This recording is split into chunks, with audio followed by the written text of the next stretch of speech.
എന്താണ് തിരുവനന്തപുരത്ത് ഒരു വീടെടുക്കാത്തത്? ഭാര്യയെ ഇങ്ങോട്ട് കൂട്ടിക്കൊണ്ടുവരാത്തത് എന്താണ്? ഒരു കാർ വാങ്ങാത്തത് എന്താണ്? ഈ ചോദ്യങ്ങൾ ചോദിക്കുന്നവരോട് CPIയുടെ മുൻ സംസ്ഥാന സെക്രട്ടറി പന്ന്യൻ രവീന്ദ്രന് ഒരൊറ്റ ഉത്തരമേ ഉള്ളൂ: കാശ് വേണ്ടേ. മുൻ MP എന്ന നിലയിൽ ലഭിക്കുന്ന പെൻഷൻ 20,000 രൂപയാണ്. അതിൽ 4,000 രൂപ പാർട്ടി ലെവി നൽകിക്കഴിഞ്ഞാൽ ബാക്കി കിട്ടുന്നത് 16,000 രൂപയാണ്. എൻ്റെ വരുമാനം അത്രയേ ഉള്ളൂ. ആരിൽ നിന്നും 5 പൈസ വാങ്ങില്ലെന്ന് പറയുന്ന പന്ന്യൻ തിരുവനന്തപുരത്ത് സ്ഥാനാർത്ഥിയാകുമെന്ന് കേൾക്കുമ്പോൾ അണികൾക്ക് ആവേശം കൊള്ളുന്നത് അദ്ദേഹത്തിൻ്റെ ഈ കറപുരളാത്ത വ്യക്തിത്വത്തിലാണ്. ഇനി മത്സരത്തിനില്ലെന്ന് പ്രഖ്യാപിച്ച് തെരഞ്ഞെടുപ്പ് രംഗത്ത് നിന്നും പിന്തിരിഞ്ഞു നിന്നിട്ടും പാർട്ടി വീണ്ടും രംഗത്തിറക്കുകയാണ് പന്ന്യൻ രവീന്ദ്രനെ. നടികളില്ലാത്ത പന്ന്യന് സാധാരണക്കാരൻ്റെ മനസ്സിൽ വലിയൊരു ഇടമുണ്ടെന്ന തിരിച്ചറിവാണ് തിരുവനന്തപുരം പോലൊരു VIP മണ്ഡലത്തിൽ അദ്ദേഹത്തെ ഇറക്കാൻ CPIയെ പ്രേരിപ്പിക്കുന്നത്. തളിനീർ പോലുള്ള ഈ വ്യക്തിത്വമാണ് അദ്ദേഹത്തിൻ്റെ ഹൈലൈറ്റ്. UDF സ്ഥാനാർത്ഥി ശശി തരൂരെന്ന് നേരത്തെ ഉറപ്പിച്ചതാണ്. വ്യക്തിപ്രഭാവത്തിന് മുൻതൂക്കം നൽകിയിട്ടുള്ള സ്ഥാനാർത്ഥിയാവും BJPയും ഇറക്കുക. രണ്ടു കൂട്ടരോടും പൊരുതാനുള്ള കായമ്പലം കളത്തിലിറങ്ങിയാൽ പന്ന്യന് കിട്ടുമെന്നാണ് CPIയുടെ പ്രതീക്ഷ.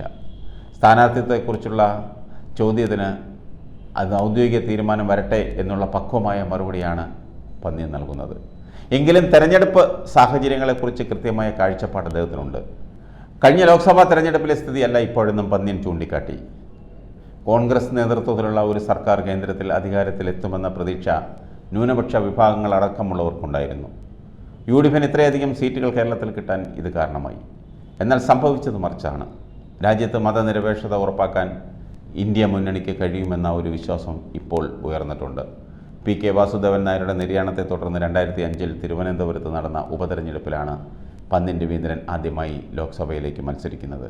അന്ന് 74,200 വോട്ടുകളുടെ വ്യത്യാസത്തിലാണ് കോൺഗ്രസ് സ്ഥാനാർത്ഥി VS ശിവകുമാറിനെ അദ്ദേഹം തോൽപ്പിച്ചത്.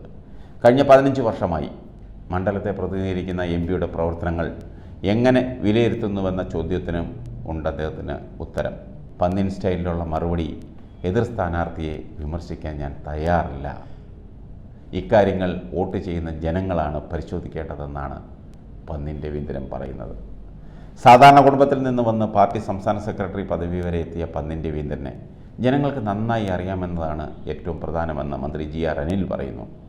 എല്ലാവരുടെയും കാര്യങ്ങളിൽ എപ്പോഴും ഒപ്പമുള്ളയാൾ, വിവിധ മേഖലകളിൽ പ്രവർത്തിച്ചപ്പോഴും ഒരുവിധ കളങ്കവും ഏൽക്കാത്ത പച്ചയായ മനുഷ്യൻ. ആ സ്നേഹം ജനങ്ങൾ അദ്ദേഹത്തിന് തിരിച്ചു നൽകുമെന്നാണ് മന്ത്രി അനിൽ പറയുന്നത്. പക്ഷേ മത്സരിക്കുന്നത് ശശി തരൂരിനോടാണ്. കാത്തിരുന്ന് കാണാം.